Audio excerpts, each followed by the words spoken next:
बातमी आहे प्राजक्ता माळी संदर्भातली। सुरेश धस यांच्या वक्तव्याविरोधात प्राजक्ता माळीनं महिला आयोगात तक्रार दाखल केली आहे। पत्रकार परिषद घेत धस यांनी आपली माफी मागावी अशी मागणी प्राजक्तानं केली आहे। यावेळी बोलताना प्राजक्ताला अश्रूही अनावर झाले। सुरेश धस यांनी मंत्री धनंजय मुंडे यांच्यावर टीका करताना प्राजक्ता माळीचं नाव घेतलेलं। त्यानंतर संतापलेल्या प्राजक्ता माळीनं या प्रकरणात मुख्यमंत्र्यांनी लक्ष घालून धस यांच्यावर कारवाई करावी अशी मागणी केली आहे।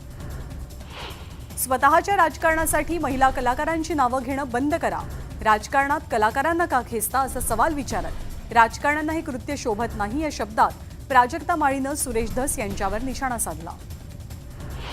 प्राजक्ता माळीची माफी मागण्यास सुरेश धस यांनी नकार दिलाय। संतोष देशमुख हत्या प्रकरणावरनं लक्ष विचलित करण्यासाठी प्राजक्ता माळीनं पत्रकार परिषद घेतल्याचा आरोप धस यांनी केला। प्राजक्ता माळीनं सुरेश धस यांचा निषेध केल्यावरही धस यांनीही प्राजक्ताविरोधात निषेध व्यक्त केला।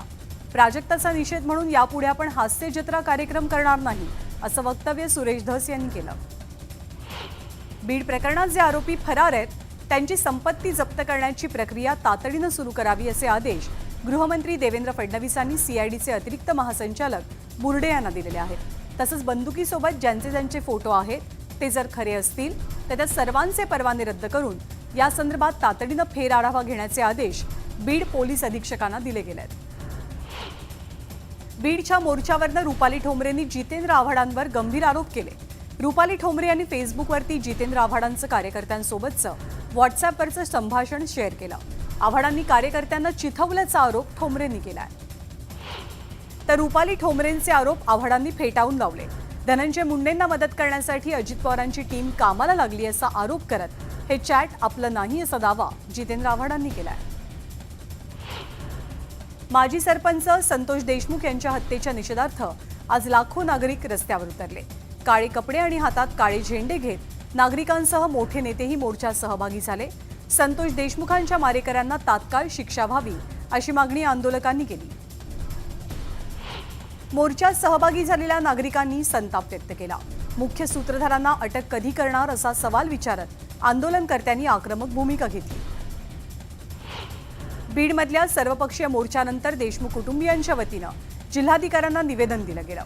संतोष देशमुखांच्या मारेकऱ्यांना तात्काळ अटक करण्याची मागणी या निवेदनातून करण्यात आली। संतोष देशमुखांना न्याय मिळावा यासाठी देशमुख कुटुंबीय या मोर्चात सहभागी झालेले। संतोष देशमुखांच्या नातेवाईकांना आणि कुटुंबियांना आज अश्रू अनावर झाले। आम्हाला न्याय हवाय, या हत्येमागच्या सूत्रधाराला तातडीनं अटक करावी अशी मागणी देशमुख यांच्या कुटुंबियांनी केली आहे। आक्रोश मोर्चा दरम्यान संतोष देशमुखांची मुलगी वैभवी देशमुख भावूक झाली। आमच्या कुटुंबावरती आलेली वेळ कुणावरही येऊ नये असं ती म्हणाली। दरम्यान आपल्या कुटुंबाला न्याय मिळायला हवा अशी अपेक्षा तिनं व्यक्त केली आहे। बीडमध्ये निघालेल्या सर्वपक्षीय मोर्चात भाजप आमदार सुरेश धस चांगलेच आक्रमक झाले। संतोष देशमुखांना ज्या प्रकारे मारलं ते अमानवीय होतं।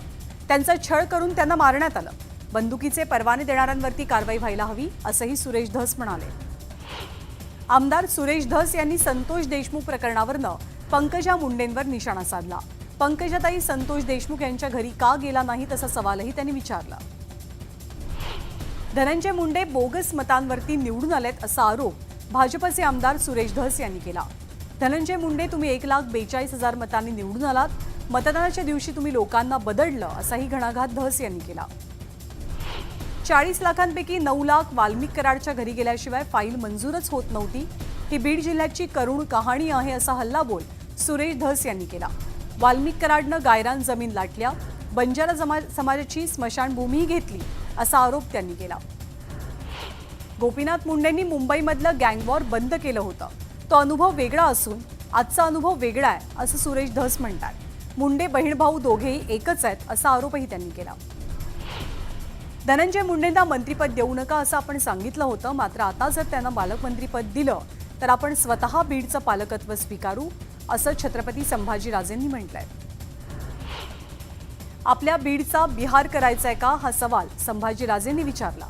बीडचा बिहार होण्यापासून रोखायचं असेल तर सर्वांना रस्त्यावरती उतरावं लागेल असंही संभाजीराजे छत्रपती म्हणाले।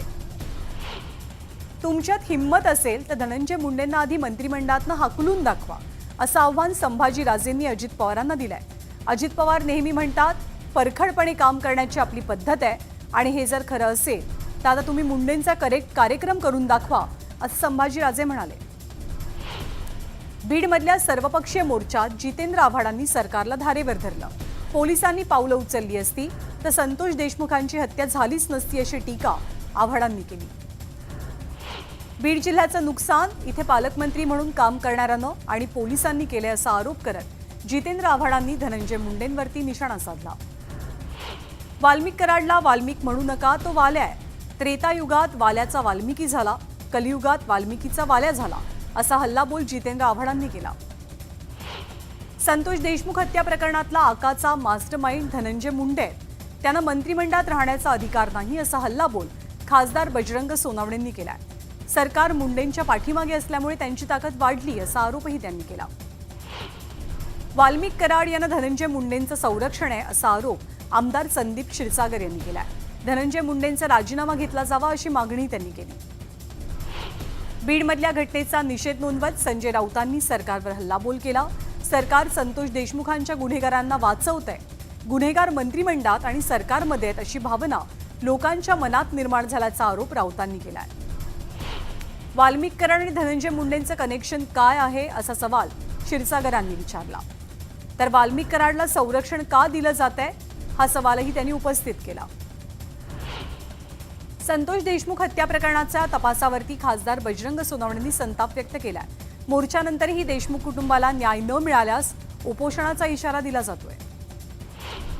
अंजली दमानी यांनी बीडमधल्या मोर्चावर टिप्पणी केली आहे. आजचा मोर्चा केवळ राजकीय ड्रामा आहे, त्यामुळे आम्ही या मोर्चात सहभागी झालो नाही, असा हल्लाबोल अंजली दमानी यांनी केला.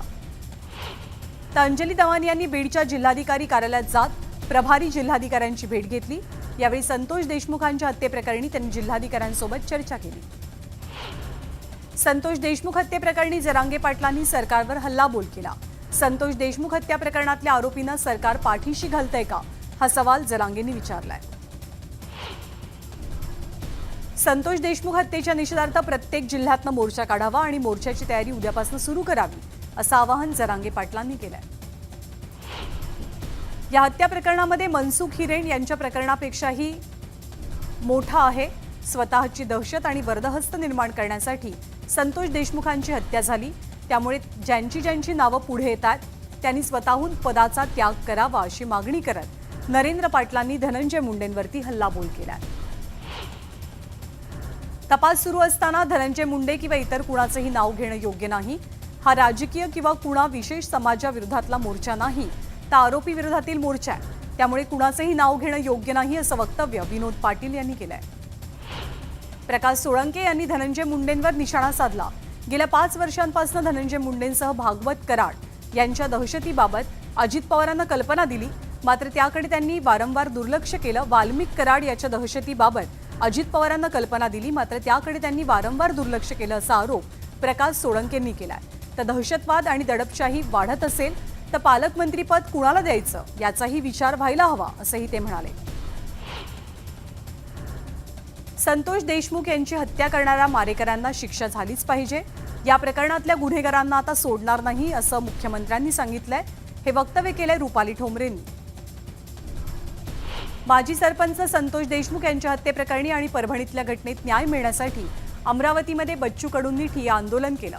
देशमुख हत्या प्रकरणातल्या रस्त्यावरील आणि खाकीतील गुंडागर्दी जबाबदार आहे, असं म्हणत बच्चू कडूंनी संताप व्यक्त केला.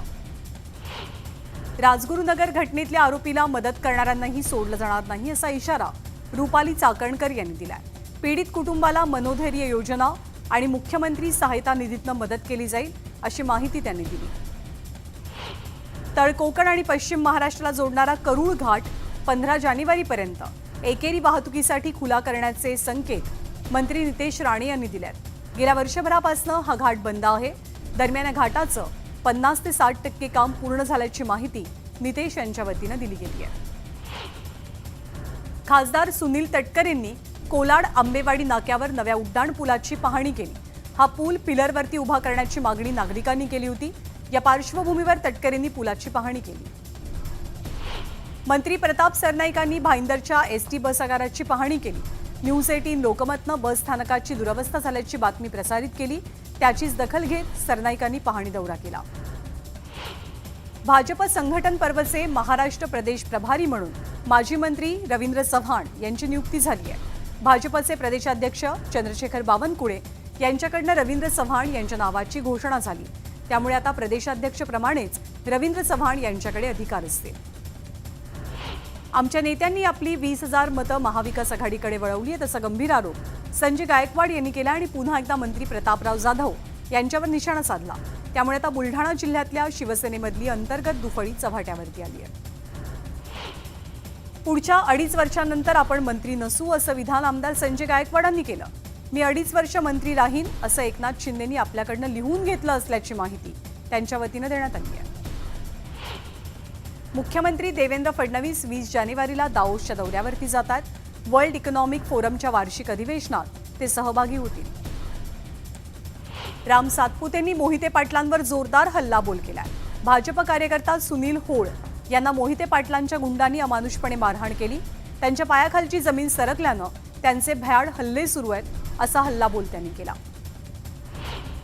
आमदार डॉक्टर अतुल भोसलेंनी विकास कामांना सुरुवात केली आहे. त्यांनी आमदारकी नंतर विकास कामाचा पहिला नारळ कार्ले गावात फोडला असून रस्त्यांच्या कामासाठी 2 कोटींचा निधी दिलाय. सोलापूरचे भाजपचे आमदार देवेंद्र कोठे यांनी पालिका आयुक्तांची भेट घेतली.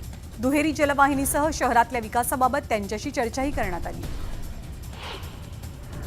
काँग्रेस अध्यक्ष मल्लिकार्जुन खरगे यांनी पंतप्रधान नरेंद्र मोदींकडे मनमोहन सिंग यांच्या समाधीसाठी जागा देण्याची मागणी केली आहे. या संदर्भात मल्लिकार्जुन खरगेंनी पंतप्रधान मोदी आणि अमित शहांना पत्रही पाठवलंय. उरणमध्ये बस स्थानकाजवळ विकला जाणारा शोरमा खाल्ल्यामुळे 5 जणांना विषबाधा झाली आहे. दरम्यान अन्न आणि औषध प्रशासनानं नागरिकांच्या जीवाशी खेळ करणाऱ्या अशा व्यावसायिकांवरती कारवाई करावी, ही मागणी स्थानिकांनी केली आहे. पाणी टंचाईच्या विरोधात महाराष्ट्र नवनिर्माण सेनेनं दिव्यात उपोषण केलंय. गेल्या 5 दिवसांपासून हे उपोषण सुरू असून प्रशासन याकडे दुर्लक्ष करत असल्याचा आरोप मनसेनं केलाय. पुण्यामध्ये 2 सराईत दुचाकी चोरट्यांना पुणे पोलिसांनी बेड्या ठोकल्या. आरोपींकडनं 2,40,000 रुपये किमतीच्या 8 दुचाकी पोलिसांनी जप्त केल्यात. सोयाबीन खरेदी करून शेतकऱ्यांना मोबदला मिळाला नसल्याचा प्रकार परभणीमध्ये समोर आलाय. पणन महासंघाच्या हमीभाव खरेदी केंद्राकडनं सोयाबीन खरेदी करण्यात आली होती. मात्र महिन्याभरानंतरही शेतकरी मोबदल्याच्या प्रतीक्षेत आहेत. वन विभागानं अलीकडेच केलेल्या सर्वेक्षणात चंद्रपूर जिल्ह्यातील वनक्षेत्र 2% कमी झाल्याची माहिती मिळते. 2021 मध्ये चंद्रपूर जिल्ह्यात वनक्षेत्र 35.40% इतकं होतं. आता त्यामध्ये घट झाली आहे आणि हे प्रमाण 35.21% आलंय. जेजुरीमध्ये नगर परिषदेच्या वतीनं शहरातल्या अतिक्रमणावरती कारवाई झाली. दरम्यान या कारवाईनं परिसरात पोलीस बंदोबस्त तैनात करण्यात आला होता. ठाकरे गटाच्या सांगली ते तुळजापूर आशीर्वाद यात्रेचा प्रारंभ झाला. सांगलीचे कट्टर शिवसैनिक हरिभाऊ पडळकर गेल्या 20 वर्षांपासून यात्रेचं आयोजन करतात. चंद्रभागेची स्वच्छता करण्यास पालिका प्रशासन आणि मंदिर समितीनं सुरुवात केली आहे. न्यूज 18 लोकमतनं नदीच्या दुरवस्थेची बातमी प्रसारित केली होती आणि या बातमीनंतर प्रशासनाला जाग आली आहे.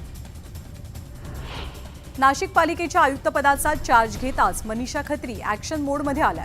पंचवटी आणि गोदावरी परिसराची पाहणी करत त्यांनी कुंभमेळ्याआधी गोदावरी प्रदूषणमुक्त करण्याचं आवाहन पालिकेसमोर केलंय. कर थकवणाऱ्यांकडनं मालमत्ता कर वसूल करण्यासाठी पालिकेनं अनोखी शक्कल लढवली आहे. मालमत्ता कर न भरणाऱ्यांच्या घरासमोर ढोल वाजवायला सुरुवात करण्यात आली आहे. धाराशिव पालिकेच्या मुख्याधिकाऱ्यांची नार्को टेस्ट करण्यात यावी अशी अजब मागणी ठाकरे गटाच्या कार्यकर्त्यांनी केली आहे. शहरातील 140 कोटींच्या रस्त्यांचं काम गेल्या 9 महिन्यांपासून अडकवून ठेवल्याचा आरोप उबाठानं केला आहे. मीरा भाईंदर पालिकेच्या अत्यावश्यक सेवा पुरवठ्याच्या वाहनाचा गैरवापर होत असल्याचा धक्कादायक प्रकार घडलाय. या संदर्भात चौकशी करून दोषींवरती कारवाई केली जावी अशी मागणी करण्यात येते. बदलत्या हवामानाचा रायगड जिल्ह्यातल्या मत्स्य उत्पादनावर मोठा परिणाम झालाय.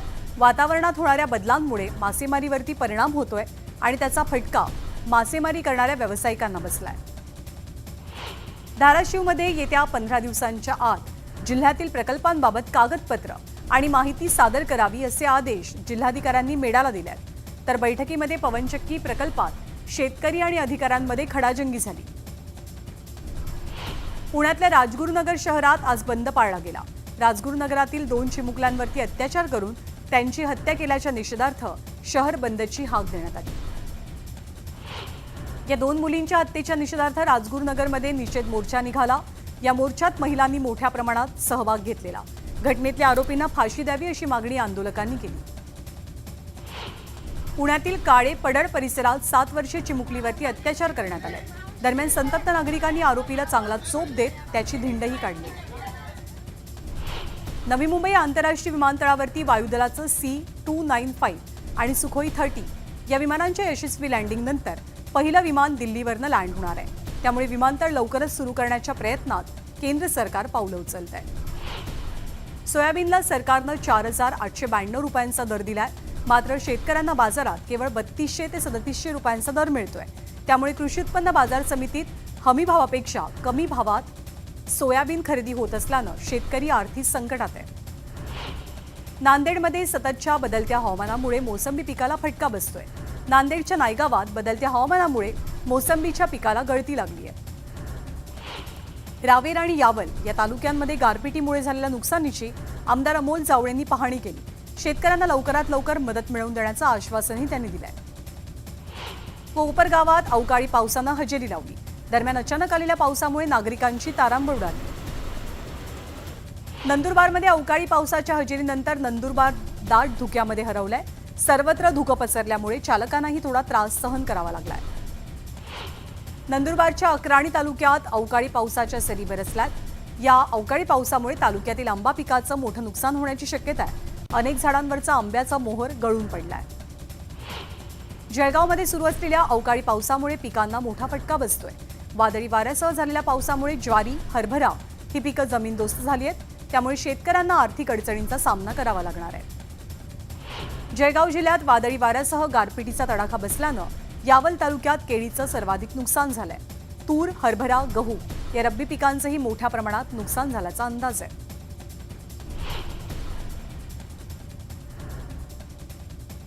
या बातम्यांसोबत बुलेटिनमध्ये आपण एक छोटासा ब्रेक घेणार आहोत। पाहत रहा न्यूज 18 लोकमत।